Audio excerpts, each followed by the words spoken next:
అయితే లేట్గా అయితే వచ్చే అవకాశం ఉంటుంది. మనం ఎందుకంటే మనం 4 విడతలు మనకి ఎలక్షన్ జరుగుతుంది కాబట్టి మొత్తం 7 విడతలు ఉన్నాయి.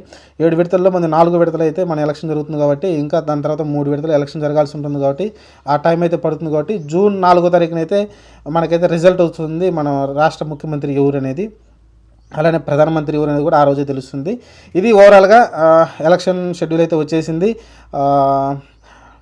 మళ్ళీ ఒకసారి చెప్తున్నాం, మే 13వ తారీఖు అయితే ఎలక్షన్ పోలింగ్ అయితే మన ఆంధ్రప్రదేశ్లో జరిగింది. అలా తెలంగాణలో ఎంపీ సీట్లకు కూడా ఈ పోలింగ్ అయితే జరుగుతుంది.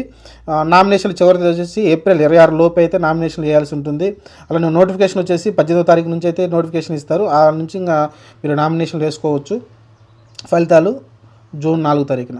ఇది మరి చూద్దాం, మరి మన రాష్ట్ర ముఖ్యమంత్రి జగన్ అవుతాడా లేకుంటే చంద్రబాబు నాయుడు అవుతాడో చూద్దాం. మే 13 ఎలక్షన్ జరిగింది. జూన్ 4వ తారీఖున మన ముఖ్యమంత్రి ఎవరో తెలిసిపోతుంది. వీడియో నచ్చితే ఛానల్ సబ్స్క్రైబ్ చేయండి, లైక్ చేయండి, షేర్ చేయండి.